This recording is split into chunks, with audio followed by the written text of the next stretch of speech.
Quizás no haya ninguna estrella en la historia de la WWE como The Rock. The Brahma Bull is here! The People's Champion! Desde su ascenso a finales de los 90 hasta su eventual transición al éxito en Hollywood, muy pocos artistas han trascendido la industria como él. Sin embargo, Finally, The Rock has come back to Monday Night Raw! lo que a menudo se pasa por alto es que antes de alcanzar la fama mundial, Dwayne Johnson atravesó un periodo de colapso personal que lo dejó sin dinero, sin hogar y buscando una segunda oportunidad en la vida. We have a problem.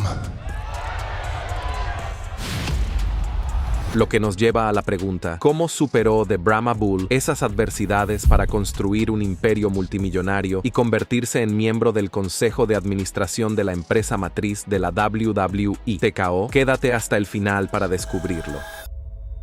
Dwayne Douglas Johnson nació el 2 de mayo de 1972 en el seno de una familia profundamente arraigada en la lucha libre profesional, pero ese legado no se tradujo en comodidad ni seguridad. Padre, Rocky Johnson, fue un pionero que rompió las barreras raciales en la industria, pero el negocio de la lucha libre de la década de 1970 ofrecía poca estabilidad incluso a los que estaban en la cima. Las largas temporadas fuera de casa, los salarios irregulares y la ausencia de contratos garantizados significaban que el éxito dentro del ring rara vez aseguraba la estabilidad fuera de él. Como resultado, la infancia de Johnson estuvo marcada por una incertidumbre constante. Su familia se mudaba con frecuencia, sin establecerse nunca en un lugar por mucho tiempo, y las dificultades económicas se convirtieron en una realidad recurrente. A los 14 años, esa inestabilidad llegó a un punto crítico cuando su familia fue desalojada de su casa en Honolulu, Hawái. Al recordar ese periodo, The Rock reconoció más tarde que su familia estaba frecuentemente en la ruina. Se veía obligada a mudarse repetidamente y en un momento dado, incluso quedó sin hogar. La falta de estabilidad y la constante presión económica comenzaron a pasar factura. En su adolescencia, Dwayne se dedicó a la pequeña delincuencia y más tarde admitió que, a los 14 años, pasó casi un año robando cada día una barra de sneakers gigante de una tienda 7-Eleven local. Lo que comenzó como un pequeño hurto se convirtió gradualmente en un problema más grave. Reflexionando sobre ese periodo, dijo una vez: cuando tenía 17 años, me habían arrestado probablemente 8 o 9 veces. Me metía en problemas, hacía muchas cosas que no debía hacer. Fácilmente podría haber sido uno de esos chicos encerrados en la cárcel. Fue una sincera confesión de lo cerca que estuvo de descarrilar su vida para siempre, antes incluso de llegar a la edad adulta. El punto de inflexión llegó tras otro desahucio. En lugar de seguir en esa espiral, Johnson tomó la decisión consciente de cambiar de rumbo. Dwayne recordó más tarde: cuando nos desahuciaron, me dije a mí mismo, deja de llorar como un niño pequeño, ve al gimnasio y haz algo con tu vida. Esa mentalidad marcó un claro cambio en la vida de The Rock. A medida que su enfoque se agudizaba, comenzó a perseguir una pasión infantil no dentro del ring, sino en el campo de fútbol americano. Su verdadera ambición residía en el deporte y pronto encontró el éxito a nivel universitario, destacando en la Universidad de Miami, donde formó parte del equipo ganador del campeonato nacional en 1991. Sin embargo, la carrera futbolística de The Rock se desmoronó mucho más rápido de lo que jamás había imaginado. Una grave lesión de espalda en 1995, junto con el hecho de no haber sido seleccionado en el draft de la NFL ese mismo año, supuso un golpe devastador para sus planes. Con solo 23 años, sin contrato, sin ingresos y sin un plan B, Dwayne regresó a casa con solo $7 en el bolsillo, luchando no solo económicamente, sino también contra la depresión, ya que el futuro que había construido se derrumbó de repente. Fue durante este periodo cuando comenzó a surgir la idea de la lucha libre profesional, no como una oportunidad glamurosa, sino como un último recurso. Con el apoyo de su padre, Dwayne consiguió un contrato con la WWE en 1996. Tras solo 12 meses de entrenamiento, 1996, donde se convirtió en el único superviviente al eliminar a Crush y Goldust. Inspirándose en su linaje familiar, la empresa presentó a The Rock como Rocky Maivia.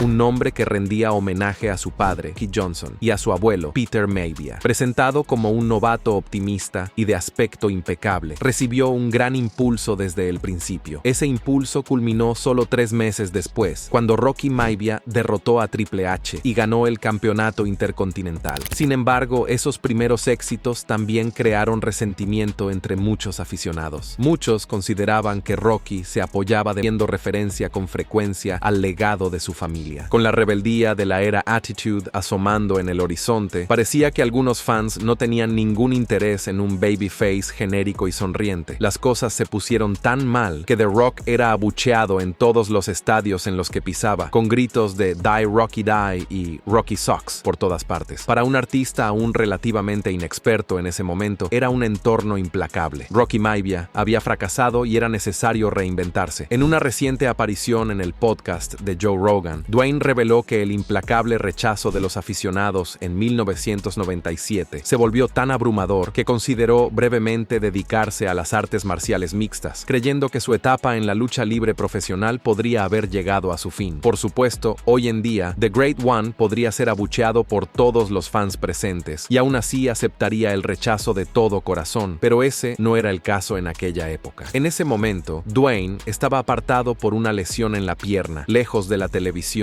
y preguntándose en silencio si su futuro en la WWE estaba llegando a su fin. Fue durante este periodo de incertidumbre cuando Vince McMahon se puso en contacto con él directamente con planes para su eventual regreso. McMahon le propuso la idea de formar parte de una nueva facción. Esa facción era la Nation of Domination, un grupo militante y antisistema liderado por Farouk. Atrás quedó el novato sonriente y de aspecto impecable. En su lugar, Johnson adoptó una personalidad mucho más natural, arrogante, mordaz y sin complejos. Aunque la Nation inicialmente lo posicionó como un miembro más, no tardó mucho en eclipsar a todos los demás miembros del grupo. Su confianza, cadencia y dominio del micrófono dejaron claro que estaba operando a un nivel diferente. En cuestión de meses, The Rock se volvió contra Farouk, tomó el control de la facción y se convirtió en su líder indiscutible. Un momento decisivo que señaló que la WWE por fin reconocía su potencial. En diciembre de 1997, The Rock conquistó el campeonato intercontinental por segunda vez. Al final de ese reinado, se había convertido en el segundo campeón intercontinental más longevo de toda la década de 1990, una estadística que lo decía todo. Según todos los criterios medibles, estaba listo para el evento principal. Aunque The Rock no era en absoluto el mejor técnico del ring, su mayor fortaleza residía en su asombrosa capacidad para ofrecer promociones que llamaban la atención. Ya fuera en un segmento entre bastidores, en los comentarios o en medio de sus combates, The Brahma Bull cautivaba a los aficionados como ningún otro. A menudo se refería a sí mismo en tercera persona, lo que dejaba claro que este hombre nunca se basaba en ningún guión preaprobado. En 1998, The Rock recibía reacciones masivas del público a pesar de ser un heel que no dejaba de insultar a los fans. El público no solo le escuchaba, sino que coreaba sus frases célebres, anticipaba sus insultos y se alimentaba de su energía. Esa conexión se volvió imposible de ignorar. La WWE no tuvo más remedio que convertirlo en babyface más adelante ese mismo año. Con el público firmemente de su lado, The Rock se ganó un apodo que definiría su legado: People's Champion, el campeón del pueblo. Aprovechando ese impulso, entró en el torneo de 14 hombres por el campeonato de la WWE, cante en Survivor Series 1998 como uno de los claros favoritos. Cuando se calmaron las aguas, la final se redujo a The Rock y Mankind, lo que garantizaba que la WWE coronaría a un campeón por primera vez. A pesar de que The Rock era un face y Mankind un heel, sus papeles se invirtieron después de este combate, en lo que sería uno de los mayores giros dobles en la historia de la WWE negro, rompiendo una barrera que se había mantenido desde los inicios de la empresa. Solo 2 años antes, Rocky Maivia había debutado como un novato sonriente, rechazado por los aficionados y al borde de la irrelevancia. Pocos podrían haber predicho lo que esos siguientes 24 meses pondrían para su carrera. El reinado de Corporate Rock marcó un punto de inflexión crucial, no solo para The Brahma Bull, sino para la lucha libre profesional en su conjunto. Cuando las Monday Night Wars alcanzaron su punto álgido, la WWE comenzó a inclinar la balanza firmemente a su favor. Ese cambio se consolidó 3 de enero de 1999, cuando la WWE derrotó a la WCW en un enfrentamiento enfrentamiento directo durante el combate por el campeonato de la WWE entre The Rock y Mick Foley, un combate en el que The Rock perdió el título, pero la WWE ganó la guerra. La derrota sentó las bases para una revancha en el Royal Rumble. Lo que siguió fue un combate I Quit, que ahora se recuerda como uno de los más brutales de la historia de la WWE. The Rock posó a Foley y le propinó 11 golpes con una silla sin protección en la cabeza. Al final, Parade Rock recuperó el campeonato de la WWE de forma despiadada. Tras esa victoria, The Rock se había consolidado como el principal villano de la WWE, solo superado por el propio señor McMahon. Ahora bien, ningún análisis del meteórico ascenso de The Rock estaría completo sin mencionar la rivalidad que definió una época: The Rock contra Stone Cold Steve Austin. Al igual que The Rock, Steve Austin tuvo dificultades inicialmente para establecerse en la WWE, cuando era más conocido como The Ringmaster. Sin embargo, a medida que The Rock comenzaba a abrazar su ego, Steve Austin pronto empezó a beber cerveza y a dar más de un dolor de cabeza al señor McMahon. Con Corporate Rock retratado como el elegido del señor McMahon, era solo cuestión de tiempo que sus caminos se cruzaran. Cuando lo hicieron, cambiaron la lucha libre para siempre. No fue solo un choque entre dos superestrellas, fue una colisión de filosofías: la autoridad corporativa contra la rebelión antisistema, el carisma contra el caos, palabras contra los puños. Su primer encuentro en WrestleMania tuvo lugar en WrestleMania 15, donde Corporate Rock defendió el campeonato de la WWE contra Austin. Al final, Austin se impuso, conquistando el campeonato de la WWE y asestando un golpe simbólico al control corporativo. Pero esto estaba lejos de terminar. A diferencia de muchas rivalidades que arden con fuerza y se desvanecen rápidamente, Rock y Austin evolucionaron junto con la propia WWE. Cuando Austin era el héroe forajido, Rock era el villano corporativo. Cuando Rock se convirtió en el campeón del pueblo, Austin se convirtió en el rebelde desquiciado. Su dinámica cambiaba constantemente, pero la química nunca se desvaneció. Perder el campeonato de la WWE ante The Rattlesnake, The Rock volvió a cambiar de bando una vez más. Sobre el papel, cambiar constantemente entre heel y babyface debería haber minado su credibilidad. En realidad, solo puso de relieve lo completo que se había vuelto su dominio sobre el público. Ya fuera amado u odiado, The Rock dictaba la reacción, y no al revés. Él no se adaptaba al público